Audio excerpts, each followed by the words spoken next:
Bueno, pues vamos a empezar.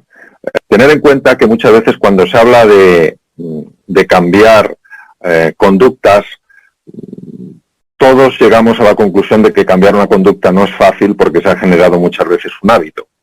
Y que a veces pues todos buscamos cambiar conductas, cambiar formas de ser y sin embargo, de alguna manera tendemos a volver a lo previo. Hay una expresión en nuestra lengua que es la cabra vuelve al monte, es decir, como que el hábito tira de ti.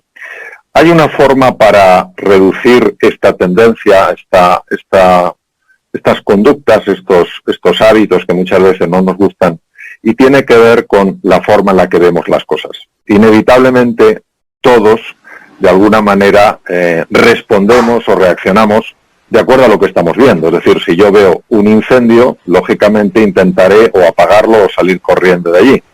Si veo una persona que me está persiguiendo, pues lo lógico es que salga corriendo o me esconda.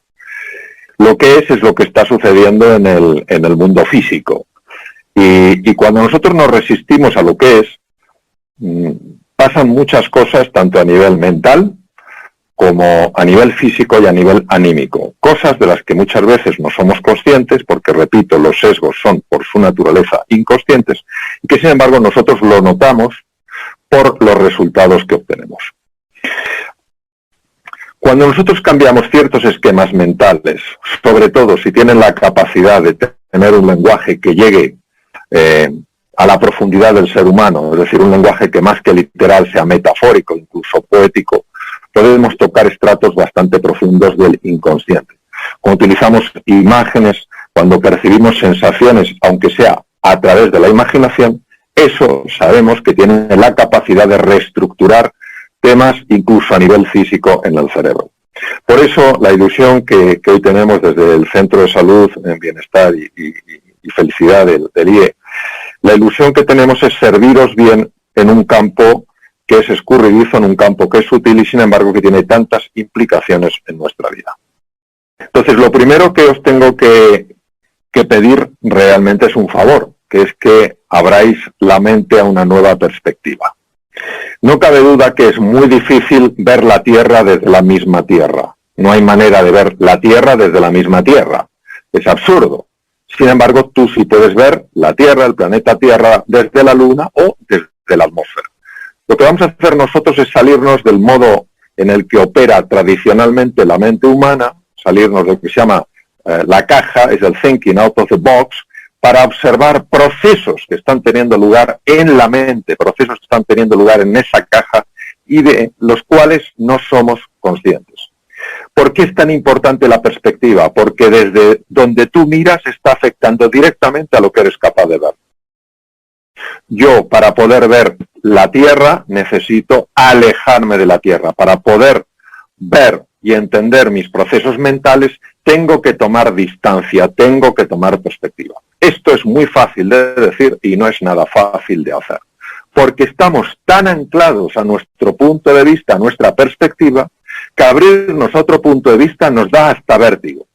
Solo os invito a que penséis lo que significa tener un punto de vista. Tener un punto de vista solo significa tener la vista desde un punto, nada más que eso. Con lo cual tenemos la opción de mirar desde otros puntos de vista a ver qué es lo que vemos.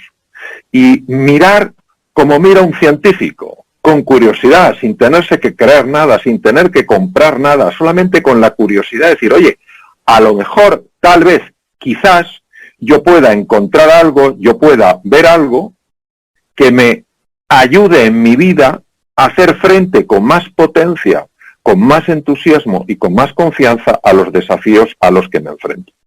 Entonces, eso es lo que yo os voy a pedir, que abráis vuestra mente para que exploremos algo desde otro punto de vista, desde otra perspectiva, y a ver lo que cada uno en esta sesión descubre y puede aplicar personalmente a su vida. Primero, tenemos que entender que doblarse no es lo mismo que quebrarse. Cuando un árbol tiene que hacer frente a un viento fuerte, ese árbol necesariamente, si el viento es potente, se va a doblar. No tiene por qué quebrarse. Es más, si ese árbol quisiera resistirse al viento, probablemente, si no es un árbol muy grande, el propio viento le partiría. Entonces, lo primero es que tenemos que aceptar que ante ciertos embates de la vida, ante ciertos vientos, ante ciertas tormentas, ante ciertos desafíos, el ser humano se va a doblar sí o sí. Lo que no tiene que hacer es quebrarse. Esta es la base de un concepto que se llama la resiliencia. La resiliencia implicaría dos conceptos. El primero sería la dificultad para ser doblado y la segunda, la capacidad de volver a tu equilibrio una vez que lo has perdido porque te has doblado. Bien, entonces os quiero lanzar una frase porque a mí me ha ayudado muchísimo en la vida. Todo lo que se resiste, persiste. Todo lo que se abraza, se desvanece. Esto que ahora puede resultar un poco extraño y es casi enigmático, vais a ver con qué claridad lo vamos a entender a medida que avancemos en nuestra investigación. Entonces, todo lo que se resiste, persiste. Todo lo que se abraza, se desvanece. Vamos a ver. Cuando una persona se quiebra, metafóricamente hablando, porque cae en la desesperanza. Cae en la desesperanza. No hay salida. Esto es el fin. Cuando una persona se dobla sin quebrarse, se abre al misterio. Abrirse al misterio es tomar una disposición abierta y humilde a que hay algo que está ocurriendo, que me está doliendo, que me está afectando y que, sin embargo, desde una perspectiva, acordad la palabra perspectiva, más amplia, tiene un perfecto sentido. Yo recuerdo hace años estaba en Orlando dando un paseo por un campo de golf, estaba participando en un programa allí y recuerdo que me paré en un pequeño estanque donde había una serie de carpas de colores. Y claro, me di cuenta de lo siguiente, para aquellas carpas todo su mundo era el estanque, pero no tenían ni idea de lo que estaba pasando fuera del estanque. Un poco como decía el economista Adam Smith, el pez no sabe que está dentro del agua hasta que alguien le saca de ella.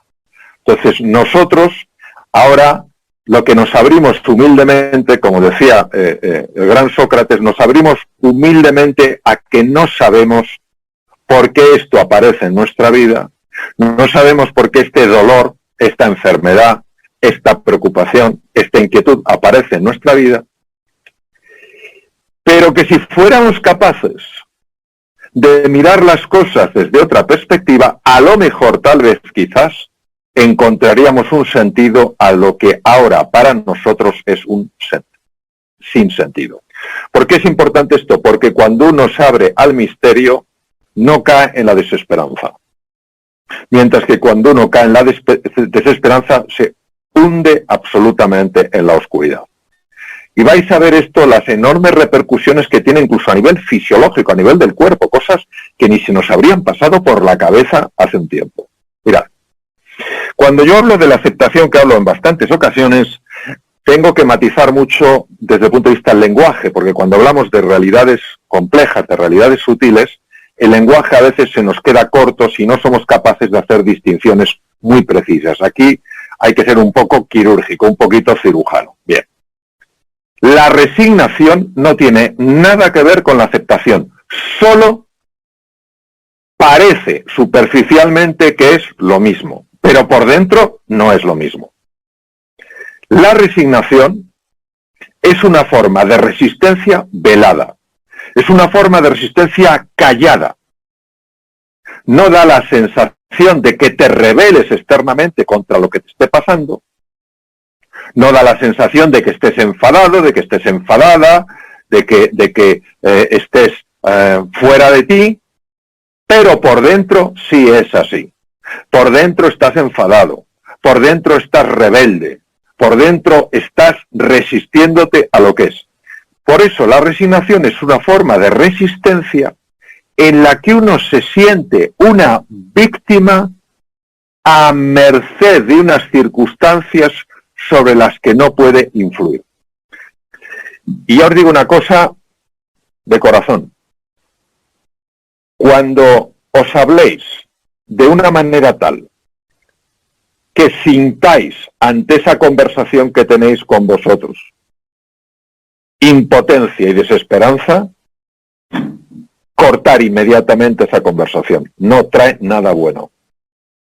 Hay una parte que se llama la rumiación interior, la conversación interior, el ruido mental, que típicamente utiliza estos dos sentimientos para bloquear y anular a la persona. Van juntos. Impotencia, no puedo; desesperanza, jamás podré. Bien, estos dos sentimientos se unen cuando ante una situación compleja, véase la pandemia por el COVID-19, por la situación económica, por lo que sea, uno se deja embargar, se deja envolver, se deja seducir, se deja hipnotizar por sentimientos de impotencia y desesperanza. Porque ya veréis el impacto que tiene en el cuerpo y el impacto que tiene en el cerebro y en la vida de un ser humano. Por eso, en mi época en la que ejercía la cirugía clínica, que fue durante la medicina clínica, la cirugía durante 26 años, lo último que podía yo favorecer es que un enfermo, tuviera la enfermedad que tuviera, cayera en sentimientos de impotencia y desesperanza. No importaba ni siquiera que tuviera el cuerpo lleno de metástasis. No puedes caer en la sensación de impotencia y desesperanza, porque esa resignación que de cara al exterior parece que viene a indicar que todo está bien dentro de ti, está escondiendo una tormenta que, lejos de ayudarte en casos extremos a vivir un poco más, lo que hace es amargarte lo poco que te quede de existencia y encima acortar ese tiempo de vida. Por eso me ha parecido relevante traer cosas que vienen de la medicina y que podemos aplicar en nuestro día a día, en la empresa, en la universidad, en cualquier sitio. Bien, ahora tenemos que ir a un campo de la fisiología absolutamente apasionante, para que entendamos el impacto que tiene la resistencia en todos estos temas. Mirad, el doctor Cannon se dio cuenta de que cuando un ser humano se enfrenta a un peligro, algo que percibe como un peligro, yo os he puesto un tigre, se libera en él un proceso que lleva a tres posibles reacciones, solo tres: el ataque, el bloqueo o la huida. Obviamente ante un tigre uno no atacaría, sin embargo sí sabemos de situaciones donde seres humanos han atacado animales sumamente peligrosos porque entre el animal y ese ser humano estaba un hijo.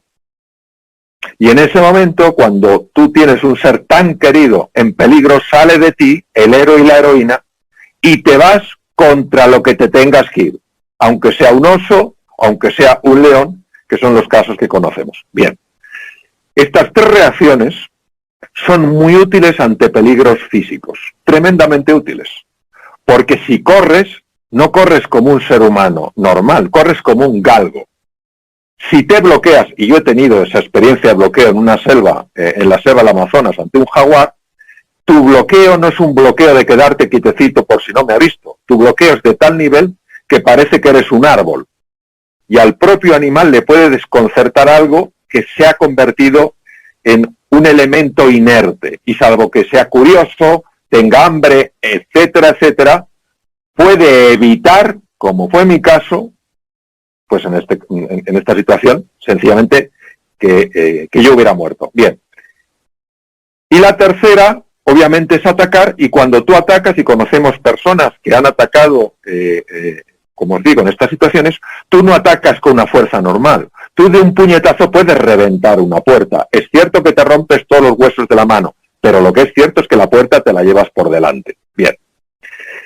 Estas tres reacciones quiero que os quedéis en la cabeza con ellas, porque son las reacciones de Cannon-Barr y nos van a ser muy interesantes para entender por qué la resistencia es tan dañina a nivel fisiológico. Cuando una persona se está resistiendo, el hipotálamo se activa. se activa y produce una sustancia que se llama CRF, es un neurotransmisor, que hace que una glándula que está justo debajo de él, es que está inmediatamente debajo de él, que se llama la glándula hipófisis o glándula pituitaria, libere una sustancia química que se llama hormona adenocorticotropa, que llega por la sangre a lo que veis con la flecha blanca, que son las glándulas suprarrenales que están justo encima de los riñones. Las glándulas suprarrenales obedecen, pero sin rechistar, a la orden de la hipófisis. Libera cortisol y se ponen como locas a llenar la sangre de cortisol. Bien, el cortisol empieza a viajar por la sangre y empieza realmente a producir una serie de cambios que no son beneficiosos. Sí es verdad que una pequeña parte de ellos lo son, pero como hay un exceso de producción de cortisol y se produce de una forma tan anárquica, tan salvaje, los efectos negativos son mucho más intensos. Junto con los efectos del cortisol, que va dañando el corazón, los pulmones, el aparato cardiovascular, el sistema de defensa del cuerpo, los linfocitos que nos tienen que proteger, por ejemplo, frente a los virus, se produce además una serie de cambios muy interesantes. Uno de ellos es en los pulmones. Si habéis visto, nadie que esté en una situación de ansiedad está respirando con el diafragma. El diafragma se bloquea por completo y empieza solo a respirar con los intercostales. ¿Por qué? Porque se está produciendo tal cantidad de CO2, porque cuando el cortisol empieza a liberarse en la sangre y otras cosas que se liberan, adrenalina, etcétera, se empiezan a producir el metabolismo, el horno aumenta, ese horno produce una gran cantidad de CO2 y el CO2 hay que eliminarlo rápido, porque como no se elimine rápido el CO2, aumenta la acidez de la sangre y cuando aumenta la acidez de la sangre se paran los procesos celulares. Hay pocas cosas que se controlen con tanta precisión en el cuerpo como el nivel de acidez, lo que se llama el pH de la sangre humana. Como hay tanto CO2, la forma de eliminarlo para que no se convierta en ácido es a través de los pulmones. Bueno, los intercostales empiezan a moverse a toda velocidad y como el CO2 tiene 200 veces más capacidad de difusión que el oxígeno, eliminas el CO2, pero reduces la cantidad de oxígeno que entra en la sangre. Con lo cual, tu nivel intelectual ya entiendes que baja radicalmente. El precio que tienes que pagar para poder eliminar el exceso de CO2 es ni más ni menos que tu sangre reciba menos oxígeno, con lo cual tu cerebro funciona peor. Bien. Los músculos se tensan cuando se ha producido esta activación. La tensión muscular no solo es que consume una cantidad enorme de energía, sino que además desgasta enormemente a la persona.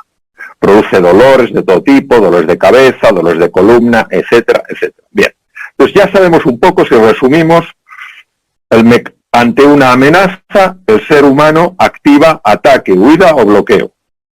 Si ese mecanismo de ataque, huida o bloqueo, que lo hemos englobado bajo el término resistencia, se mantiene durante un tiempo largo en el cuerpo, se produce ese estado de burnout, donde una persona se quema, de la que nos hablaba, esta situación la que hablaba el doctor Hansel. Bien. ¿Cómo afecta al cerebro la resistencia? Porque ya os podéis imaginar que si una persona le diagnostica una enfermedad maligna, esa persona, hay dos cosas que tiene que hacer. La primera, entender muy bien lo que le está diciendo los profesionales de la medicina para poder adaptar su vida a las nuevas exigencias. Si no entiende lo que le está diciendo, si no comprende las consecuencias de ciertas cosas, esa persona va a sufrir daño a su salud. Si por otra parte esa persona no tiene la inquietud de explorar, a lo mejor de pedir una segunda opinión, de intentar investigar sobre su propia enfermedad, también puede perder oportunidades para curarse. Bien, si sumamos al cambio de riego sanguíneo producido por la amígdala y el hipotálamo, la reducción en la oxigenación de la sangre por el cambio de patrón respiratorio, un ser humano cuando ve un vaso de agua nunca lo verá medio lleno, siempre lo verá medio vacío. Pero no solo eso, es que si lo viera medio lleno, se ahogaría en el vaso de agua. ¿No habéis oído hablar de esa expresión? Te estás ahogando en un vaso de agua. Pero si es que la persona no ve un vaso de agua, la persona ve un océano. No le digas que es un vaso de agua, que está viendo un océano. ¿Pero por qué está viendo un océano si es un vaso de agua? Ah, porque para poder distinguir vaso de agua de océano, tú necesitas regiones prefrontales que estén funcionando bien. Si está llegando poco oxígeno y encima la sangre la estás desviando a los músculos porque el organismo está activando mecanismos de resistencia, no ha de extrañar que esa persona ni piense en nuevas opciones para su empresa, ni piense en soluciones creativas, ni nada, ni nada. Está en patrón de ataque, defensa o bloqueo. Bien, desde el punto de vista de la relación social, pero queridos amigos, pero vamos a ver, si esto, claro que entre todos podemos resolverlo, pero para resolverlo tiene que ser entre todos.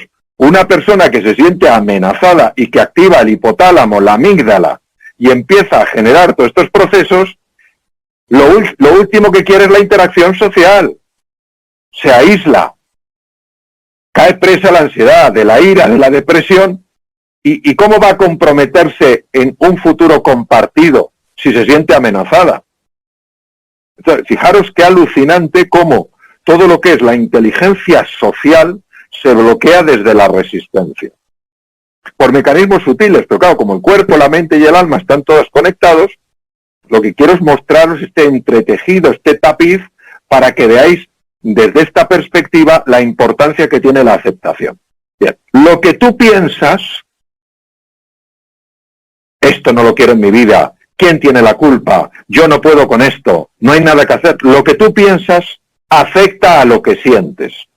Y lo que sientes afecta a cómo tu cuerpo responde.